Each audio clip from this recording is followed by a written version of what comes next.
I'm going to be joined by my favorite doctor, Dr. Baggett. Good morning, Dr. B.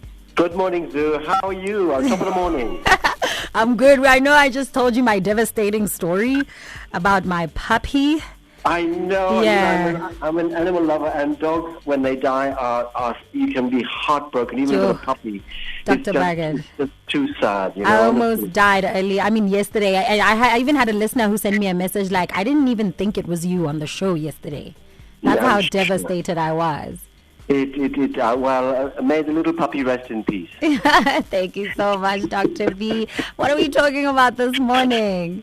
Today, we're pretty close to wrapping up the month on nutrition. We talked about fats, and then we talked about starches. Today, we're talking about probably the most evil food we can consume, which we all consume, unfortunately, and that is sugar. And, you know, it's in your sauces to peanut butter. You know, added sugar can be found in almost the most unexpected products, and you know, many people rely on quick processed foods for meals and snacks, and then these products often contain huge amounts of sugar, making up a really large portion of their daily calorie intake. So when we say as doctors, you know, don't eat sugar, we're talking about often not the sugar you're putting in your tea, but the sugar you're actually buying in a box that you have no idea. Bread has sugar, cereals have sugar, and you know, we've just become addicted to this compound, and it really is a toxin. So it's actually poisonous. And when we actually look at, you know, we actually use radioactively labeled sugar to find cancer in the body. We will radioactively label a molecule of sugar, inject it, and see where the sugar goes, because cancer loves sugar, and the sugar molecule will go straight to the cancer area, and it lights up, and we can pick up that this is an area of cancer. So that's how toxic it is. It actually causes cancer, and I've listed about 10 or 11 things as to why you should be avoiding sugar, because it really is something that is terribly bad for your health. Number one, of course, everybody knows it causes weight gain. You know, the rate of obesity, you know, in Botswana, and we're no exception to the worldwide rising obesity, is actually as a result of sugar-sweetened beverages. You know, the what you call these things, your magwinyas, your papatas, your madombis, all those stuff that has got huge quantities of sugar. And fructose, which is fruit sugar, which we find in the fizzy drinks, and we find it in the fruit juices, are particularly toxic. People don't realize that when they're consuming 100% fruit, they're thinking 100% fruit juice. They think it's natural and then it's healthy. It's actually not. It's actually almost the equivalent of downing a can of Coke, which, you know, probably is the most toxic compound on earth. Coca-Cola is, for those out there that are not listening. And research has consistently shown that people who drink sugary beverages, for example, such as sodas and juices, weigh more than people who don't. And drinking a lot of, I don't have to tell you all this stuff, people know, drinking a lot of sugar-sweetened beverages is linked to what's called visceral fat. In other words, the fat that that's around your intestines. You can actually have people that I call skinny fat, where they look skinny, but they're diabetic, and you think, you know, something, why is this person diabetic? When we do a scan, their waist circumference may be narrow, but if you look inside, they're just loaded with fat because they're consuming all the wrong things. So that's really important, because everybody worries about the weight. But number two is it increases your risk of heart disease. We know that high sugar diets have been associated with risks of diseases, including heart disease, which is the number one cause of death. And the reason why is sugar causes inflammation. It causes the body to flare up. All of the circulation begins to get on fire. And as a matter of evidence, one of the reasons why diabetics were the first and the highest group to succumb to COVID is because of the diabetic background. The sugar in the body was already inflaming the body, so the body was already in a state of inflammation. And then you hit it with COVID, the body inflames even more. And this is the reason why we lost a lot of diabetics during COVID, during the pandemic. And another thing that you may want to know, which has just been released on major medical journals, is that COVID actually loves fat. So it goes into the fat around your tummy, around your bum, and it's the reason why people who are overweight or obese, which we're going to talk about next week, were actually number 2 cause of COVID-related deaths last year. So overweight and diabetes were the highest, and of course we're talking about diabetes, and that's why sugar is here an example of why it causes that. And number 3, for those teenagers listening to our program, it's been linked to acne, you know, to spots and pimples on your face, because we know that as you increase your sugar intake, it causes hormones to fluctuate wildly, producing oil production, inflammation, which plays a role in acne development. So one of the cornerstones of managing acne is to change the way you're eating. So far, this is good. We're actually coming in with lots of questions. 28 questions so far. My goodness. I mean, I've got one for you that is quite important because what foods constrain too much sugar? That's easy. Almost all the starches contain too much sugar. So what we talked about last week, so we're talking about, palachi, we're talking about boroto, we're talking about rice, we're talking about pasta, we're talking about mafresh, we're talking about all that stuff. All the flour-based products contain tons and tons of sugar. We're unfortunately also talking about things that people aren't aware of. Oats contain sugar, Weetabix contains sugar, cornflakes contain sugar. So these, we've Americanized our culture, and people assume because you're having your Weetabix or your oats or your bran or your cornflakes that you're eating well. You're actually not. You're actually eating huge quantities of sugar. So this is it. So be careful about the amount of starch you eat, and we talked about it last week, that the only starches that reduce the absorption of sugar in that starch are starches that actually contain a lot of fiber. The things we've talked about again last week, the traditional foods, I'm talking about things that contain a lot of muruku, a lot of fiber, things like korong, things like lebele,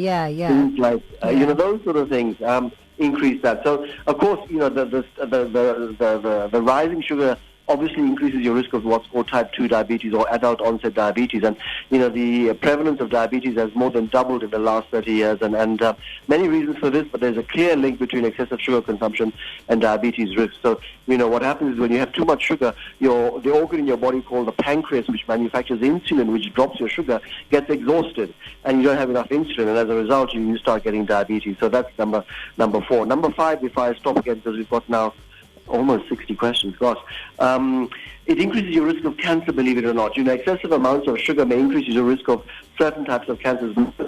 Diets rich in sugary foods and beverages lead to, of course, obesity, and we know obesity is associated with cancer. For example, if you're an overweight woman, you have a much, much greater risk of developing breast cancer. We know that sugar is associated. So for example, women who consume sweet buns and cookies were more than 2 or 3 times more likely to develop endometrial cancer, breast cancer. So a lot of association between this sugar and toxic compounds. So that's really important. And last, before I break in for questions, because we've got 3 more minutes left, is it increases your risk of depression, believe it or not.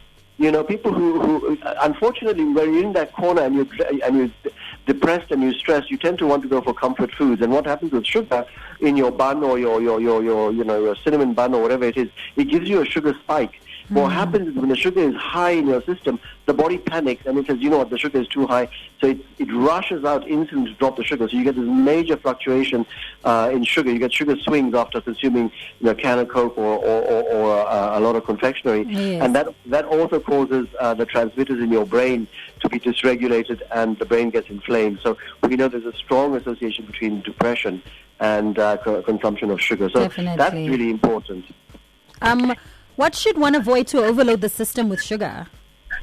The best way is to eat. Honestly, my answer to this is the answer I give to my patients. Eat what nature made rather than what man made. If nature has made an apple, eat the apple, not the apple juice. If nature made manoko, eat the peanut, not the peanut butter. So it's fruit, but not fruit juice. It's nuts rather than things that are ground in a refinery. It's meaty and kabu rather than palachi.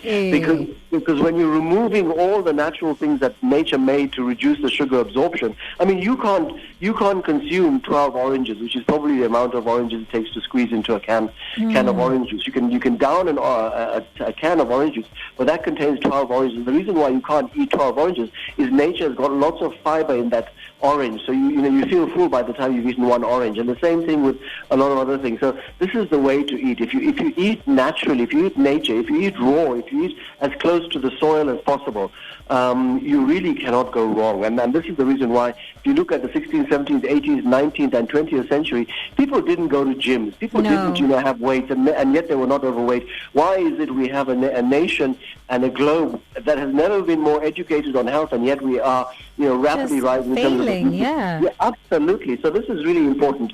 Somebody's asked, can it cause aging? And the answer is yes, definitely. Yes. Wrinkles are a natural sign of aging, but they appear, you believe me, they appear regardless of your health. But poor food choices can worsen wrinkles. What happens is with sugar, it deposits in the skin, and we call them advanced glycosylation end products, which basically means the sugar binds to your skin and it causes wrinkles. So definitely consuming diets high in carbs and sugar leads to rapid aging, both skin as well as cellular aging. So that's really important. And it drains your energy, Zoo. If you have a can of have foods high in added sugar, quickly spike your sugar, and then the insulin level rises, leading to a rapid drop. And it's the reason why children who go to school and have a can of Coke, they're suddenly very good and hyperactive, but within an hour or so, they're really looking so drained. Absolutely, because the body's drained all that sugar out of the system. And last but not least, somebody's asked, what are the effects of sugar on the liver? Good question.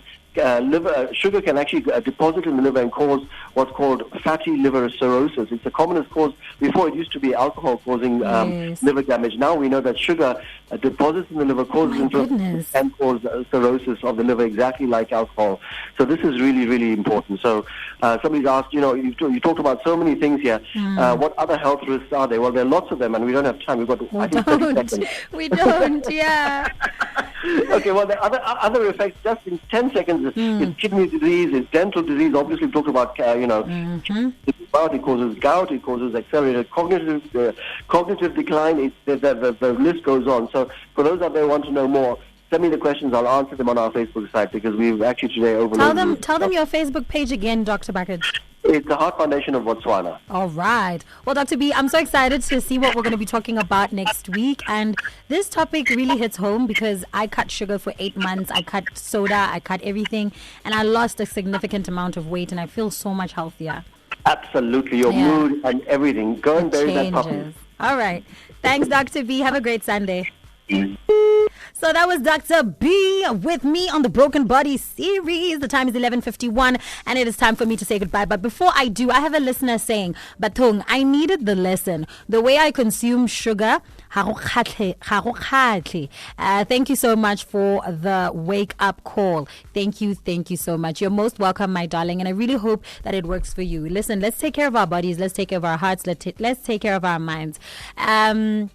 One thing I learned this past year was things that happen to you on one certain day don't have to carry on with you to the next day. Even if you fail starting today, you can start by waking up in the morning tomorrow and taking a walk to your gate and back. Those are things that people should start doing. If you like to drink juices, why don't you replace that? I mean, if you like to drink fizzy drinks, why don't you replace it with juice and water? And then you can just quickly, gradually get off of some things. But yes, as you heard, sugar is very, very bad. It even causes cancer, and it causes a lot of unnecessary things. It even triggers dementia. It triggers insomnia. It triggers a lot. And now that your livers and your kidneys and your whatevers may be failing because of sugar, I think it's very important for us to start eating much more healthier. The world is focusing and the world is increasing on obesity. So let's just stop, let's stop. Let's get healthy. Let's clean ourselves. Cleanse. You know what I'm saying?